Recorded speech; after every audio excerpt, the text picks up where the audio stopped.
Greetings, everybody. Okay, let's do this. The amplifier just sounds like this.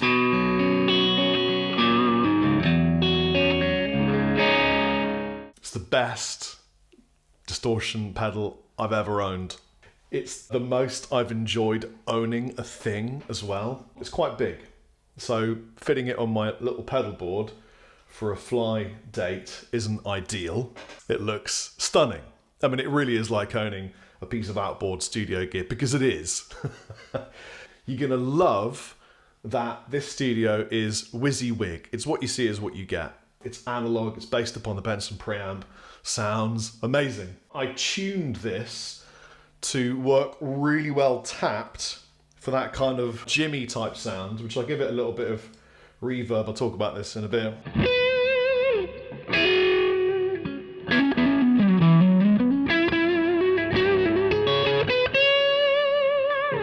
Now, if I jump it to patch number 5, which for me is my kind of pushed lead tone, you'll see what I've done here.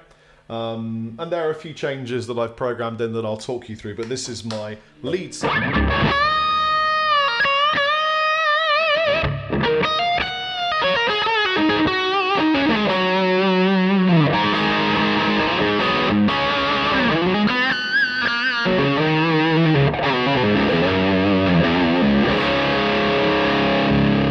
It just sounds so nice and so natural and so analog and so warm.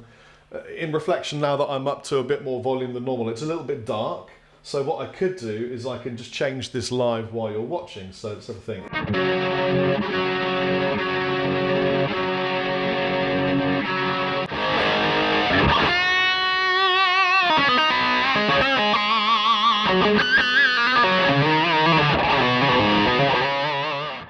What I'm playing with here is something called the Q, which is like a mid-range sweep feature, and it narrows down from quite a wide mid area to quite a narrow mid area.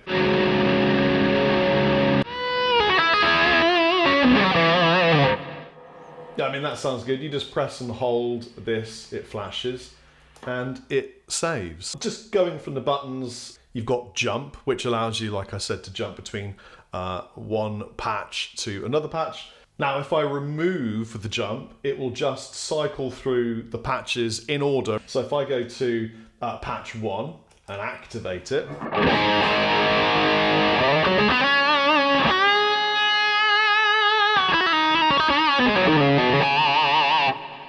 and patch 2,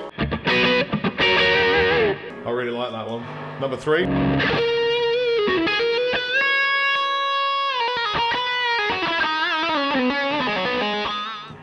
Number 4.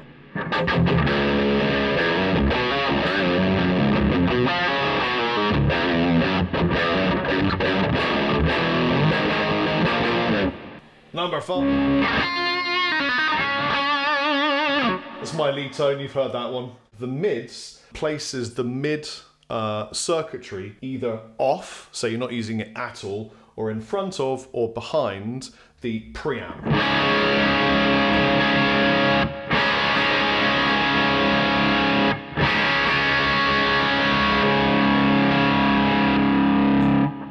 So it's important when you're fishing for a sound, trying to replicate something like I have with Klons and Tube Screamers and even a Metal Zone, which was kind of fun, that you consider the placement of the mid frequencies. I want a wide Q. I'm loving either silicon or germanium. I like the Tube Screamery silicon. I'm not going to be using fuzz for this, and here's how it sounds.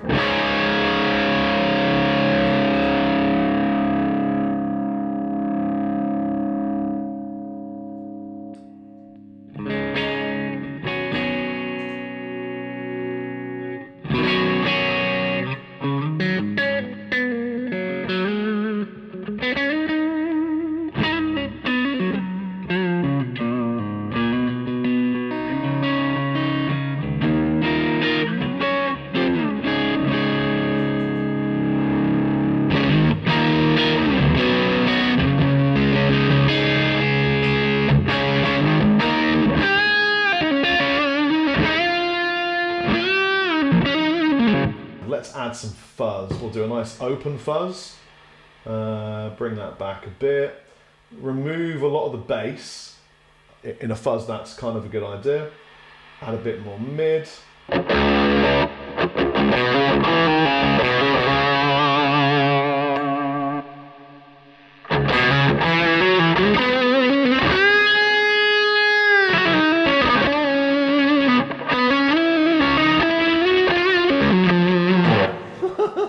Now you can make the fuzz gated as well. I'm not really a big fan of that. You know what this is? It's really like if you love the ability to change amps and have a lot of tone, and you're kind of quad cortexing and helixing and all that kind of thing, but you don't want lots of depth, but you want some functionality. This is kind of like half of that. And if you were to pair this with a really good engine of creation for reverbs, like a Strymon or something like this maybe, you would have a lot of what you need at your fingertips, provided, and this is the kind of the golden egg or whatever you want to call it, provided you know how you want to sound this with something like a Helix Stomp or something like this Mood pedal or anything that gives you the ambience side of things. Really, it's phenomenal. The Mood pedal. I didn't know they were going to send it to me. And it comes with this beautiful little, it's a book. It's the first time I've ever received a pedal that quite literally says, if you don't understand how this pedal works, that might even be better. And I sat down and I thought, what? What are they talking about? And then after having used this for a couple of hours of creative experimentation, I got it. This is like 5 different things in one box. But we'll start from the beginning. This is a reverb and delay pedal on one side. On this side, it's reverb and delays. On the other side, you would be sort of hesitant to call it a looper because it's not really a looper in the traditional sense of things. It's always listening. It is always recording you. And all you do is when you've played something, and in my instance, I like to play maybe one chord or a couple of chords, and then you just press the fire it back button. It will play back to you the last few seconds of whatever you did. And then you can throw it to the ambience side and create something that they're branding a mood. And it's really fun. And you can jam with it in a completely different way. Actually, it ended up sounding quite Monkey Lord, which I was really enjoying. So look, if I just do...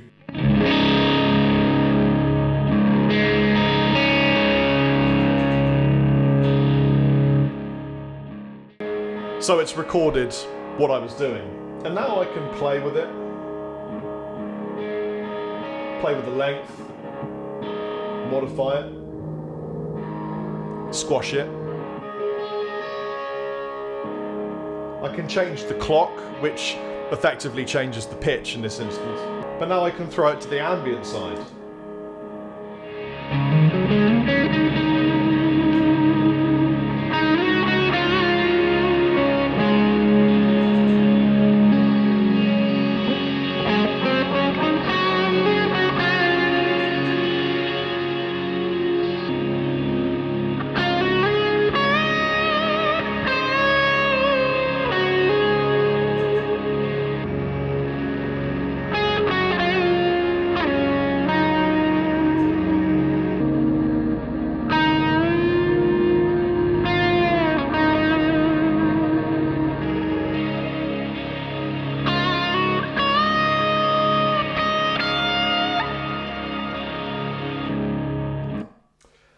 So, see, what you get is this ultimate kind of creating an atmospheric nugget that you can record and stick in your door and do whatever you want. Let's make something a little bit more interesting.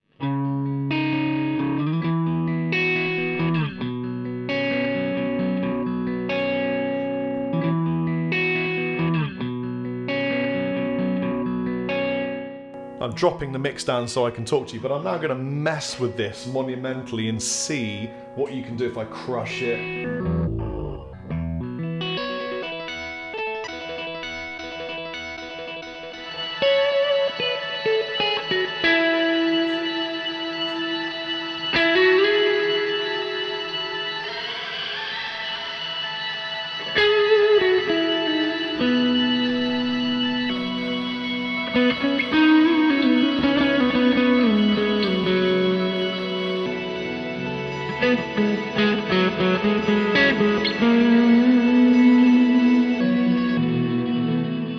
By the way, you can save presets on this pedal to the left or to the right side. You just simply choose the side you want to save the preset on, and I've chosen this side. So this is just a regular reverb delay that I would use on this kind of sound.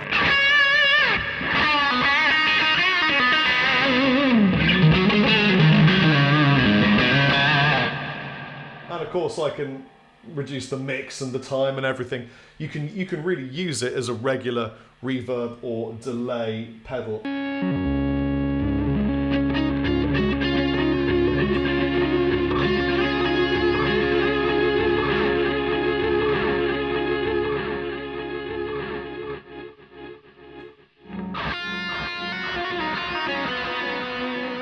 You can pretty much create anything in the planet with these pedals. This product is so well made. I mean, the whole thing just feels like a level above the normal product that I receive to demonstrate. Yes, I'm being paid, but there isn't any of that in me feeling obligated to say this. It's just really well made. If you want a pedal that you can recreate famous preamps with, whether it be, you know, all